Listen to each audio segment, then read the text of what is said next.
Hello दोस्तों, आज मैं आपको जो कहानी सुनाने जा रही हूँ, ये कहानी है नाटी परी के जादुई लहंगे की।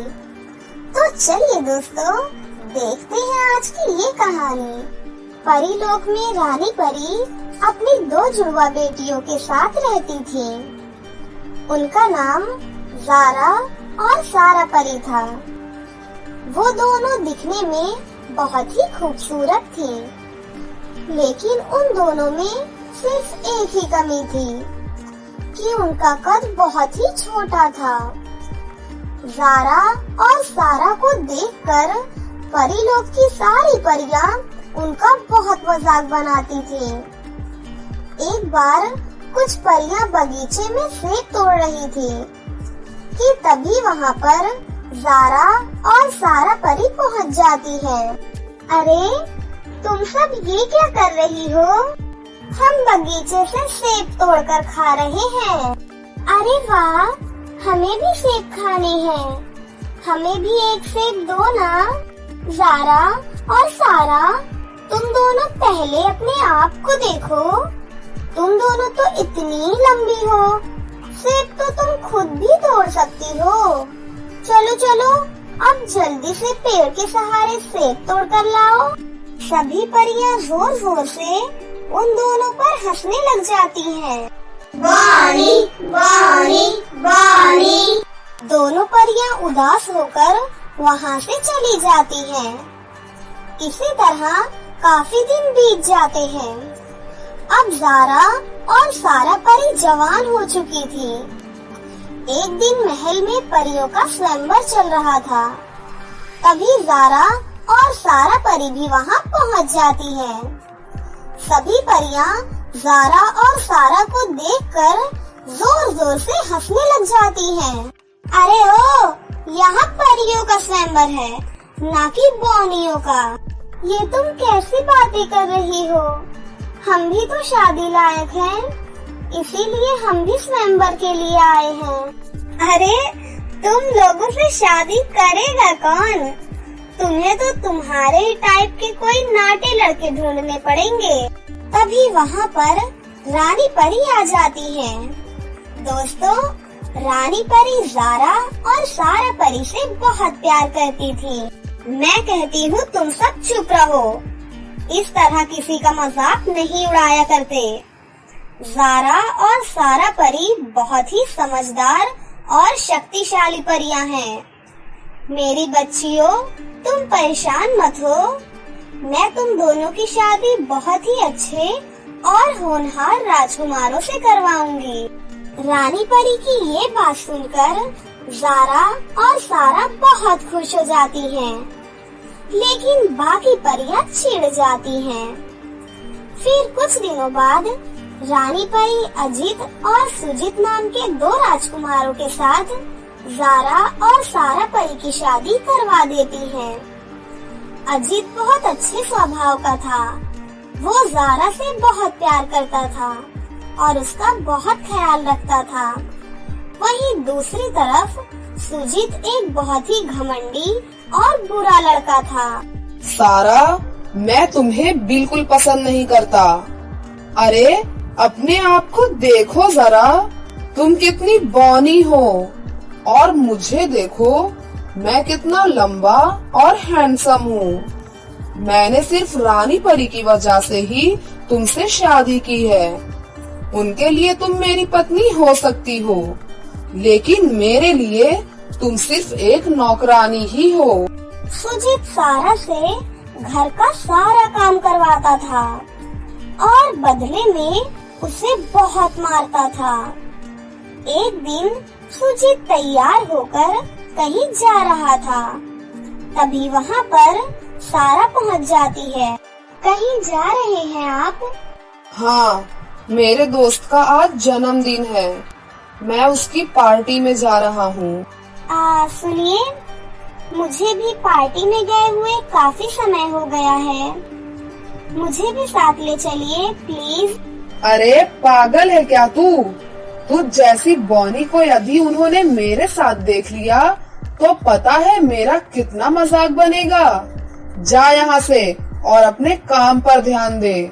मेरी पत्नी बनने की कोशिश मत किया कर। इतना कहकर सुजीत वहाँ से चला जाता है। इसी तरह काफी समय गुजर जाता है। सुजीत अक्सर पृथ्वीलोक पर घूमने जाया करता था। उसे पृथ्वीलोक पर करिश्मा नाम की एक लड़की मिलती है। करिश्मा दिखने में बहुत ही खूबसूरत थी और साथ ही साथ लंबी भी थी। धीरे धीरे उन दोनों में प्यार हो जाता है, लेकिन करिश्मा धोखेबाज और लालची लड़की थी। वो अक्सर सुजीत से पैसे लूटती रहती थी। सुजीत अपने जादू से उसे बहुत सारे पैसे और धन दौलत दिया करता था। देखो करिश्मा, मैं तुमसे बहुत प्यार करता हूँ और अब मैं तुमसे शादी करना चाहता हूँ। शादी करके मैं तुम्हें परीलोक लेकर जाना चाहता हूँ। अरे वाह, परीलोक में तो बहुत सारी धन दौलत होगी। वहाँ तो मैं ऐशो आराम की जिंदगी जीऊंगी। करिश्मा, कहाँ खो गई? अरे वहाँ तुम्हें हर चीज की सुविधा मिलेगी। तुम वहाँ बहुत खुश रहोगी। मैं तुम्हें वहाँ रानी बनाकर रखूंगा। ठीक है, लेकिन मैं पहले अपने भाई से बात कर लेती हूँ। उसके बाद ही मैं आपको सोच कर बताऊंगी। चलो ठीक है, तुम अपने भाई से बात करो, मैं चलता हूँ। करिश्मा अपने घर चली जाती है। करिश्मा का एक भाई था। उसका भाई भी बहुत लालची और दुष्ट था। अरे भाई, वो सोने के अंडे देने वाली मुर्गी बार बार मुझसे जिद कर रही है कि मैं उससे शादी कर लूं। अब तुम ही बताओ, क्या करूं मैं? अरे बहना, हम कब तक थोड़े थोड़े धन दौलत से काम चलाते रहेंगे? अब समय आ गया है कि अब हम कोई बड़ा हाथ मारे। वो तो ठीक है, पर करना क्या है? मैंने सुना है कि परियों और राजकुमारों के दिल के अंदर एक जादुई मणि होती है। उस मणि से जो भी मांगो वो तुम्हें उसी वक्त मिल जाता है। क्या क्या सच में ऐसा होता है? हाँ बहना, तुम एक काम करो, उसे किसी दिन अपने घर पर बुलाओ, फिर हम दोनों उसे मार डालेंगे और उसके अंदर का दिल निकालकर उसमें से मणि निकाल लेंगे। दोनों भाई बहन बहुत खुश हो जाते हैं। करिश्मा सुजीत को कॉल करती है। सुजीत आज अपना फोन अपने घर पर ही भूल गया था। अरे, लगता है कि ये अपना फोन आज घर पर ही भूल गए हैं। कोई बार बार इन्हें फोन कर रहा है। मैं उठा लेती हूँ। सारा फोन उठा लेती है। हेलो बेबी, सुनो, मेरा भाई हमारी शादी के लिए मान गया है। मैं तुम्हें व्हाट्सएप पर लोकेशन भेज रही हूँ। तुम आज शाम को मेरे भाई से मिलने उसी लोकेशन पर आना, ठीक है? और लेट नहीं करना। चलो बाय बेबी। करिश्मा की ये सारी बातें सारा सुन लेती है और सुनकर बहुत दुखी हो जाती है। थोड़ी देर बाद वहाँ पर सुजीत आ जाता है। सुनिए, ये पृथ्वीलोक पर करिश्मा कौन है और क्या चल रहा है आपका उसके साथ? बकवास बंद कर अपनी, मुझसे फालतू जुबान मत चलाया करो। मैं चाहे कुछ भी करूं, तुझे इससे कोई फर्क नहीं पड़ना चाहिए। सुजीत अपना फोन लेकर गुस्से में वहाँ से चला जाता है और शाम को करिश्मा के घर पर उसके भाई से मिलने पहुँच जाता है। तभी करिश्मा और उसका भाई सुजीत को बंदी बना लेते हैं और उसकी जादुई छड़ी भी उससे छीन लेते हैं। अरे, ये तुम क्या कर रही हो? मैं तुमसे बहुत प्रेम करता हूँ।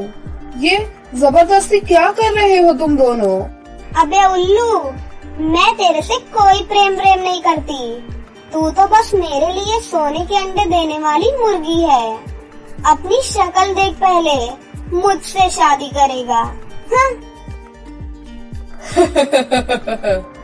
सुन मूर्ख राजकुमार, हम तुझे मारकर तेरे दिल में जो मणि है अब उसे चुरा लेंगे। उसके बाद हम दोनों भाई बहन दुनिया में सबसे शक्तिशाली और सबसे अमीर बन जाएंगे। नहीं नहीं, तुम दोनों ऐसा नहीं कर सकते। अरे तुमसे अच्छी तो मेरी पत्नी सारा है। वो जैसी भी है पर मुझसे बहुत प्यार करती है, मेरा इतना ख्याल भी रखती है। छोड़ दो मुझे, जाने दो मुझे यहाँ से। दोनों भाई बहन सुजीत को मारने लग जाते हैं कि तभी अचानक से वहाँ पर सारा परी आ जाती है। मैं कहती हूँ मेरे पति को छोड़ दो, नहीं तो तुम दोनों के लिए ठीक नहीं होगा। अरे भाई, ये देखो बॉनी परी आई है। लगता है ये इस राजकुमार की पत्नी है। ए बॉनी, चुपचाप यहाँ से बाहर चली जा, नहीं तो तेरे पति के साथ साथ हम तुझे भी मार डालेंगे। अरे नहीं बहन, क्या बोलती जा रही है। एक काम करते हैं, इसे भी पकड़ लेते हैं, फिर हमारे पास एक नहीं दो दो मड़ियाँ हो जाएंगी। करिश्मा और उसका भाई खुश हो जाते हैं और दोनों भाई बहन परी के पीछे भागने लगते हैं कि तभी परी वहाँ से गायब हो जाती है और उन दोनों को थप्पड़ मारने लगती है। फिर दोबारा से परी प्रकट हो जाती है और दोनों भाई बहन उसके पीछे भागने लगते हैं।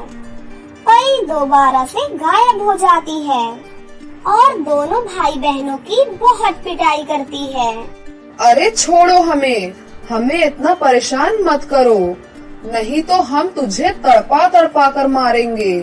परी करिश्मा के भाई की एक नहीं सुनती और लगातार उन्हें पीटते रहती है। मारो इन दोनों को और मारो इन दोनों को, ये दोनों लालची और धोखेबाज हैं। सारा दोनों की बहुत पिटाई करती है और उन दोनों को पकड़ लेती है। हमें माफ कर दो, छोड़ दो हमें। परी अपनी शक्तियों से अपने पति को आजाद कर लेती है और उन दोनों भाई बहन को बांधकर परी लोक ले जाती है। वो रानी परी को उन दोनों भाई बहन के बारे में सारी बातें बताती है। सिपाहियों, इन दोनों को कारावास में डाल दिया जाए। फिर दोनों भाई बहन सारी जिंदगी परीलोक के कारावास में बिताते हैं। सारा, मुझे माफ कर दो, मैंने तुम्हारे साथ बहुत गलत किया। रानी परी खुश होकर ज़ारा और सारा को एक एक जादुई लहंगा देती है, जिसे पहनते ही ज़ारा और सारा लंबी हो जाती हैं। तुम सब परियों ने ज़ारा और सारा परी का बहुत मजाक बनाया और उन्हें हमेशा बुरा भला ही कहा, जबकि मेरी दोनों बेटियां कभी छोटी ही नहीं थी। वो जानबूझकर अपने छोटे रूप में रहती थी। परियों, हम तुम सबकी परीक्षा ले रहे थे। याद रखना, हर इंसान एक जैसा नहीं होता। कोई छोटा तो कोई लंबा होता है, लेकिन हमें किसी की कमजोरियों पर हंसना नहीं चाहिए। हमें माफ कर दो परियों, हमसे गलती हो गई। ज़ारा और सारा परी सभी परियों को माफ कर देती है और सभी परियां मिलजुल कर अब हंसी खुशी रहने लगती है। जिसके बाद ज़ारा और सारा परी अपने अपने पतियों के साथ हंसी खुशी अपनी जिंदगी जीने लगती है।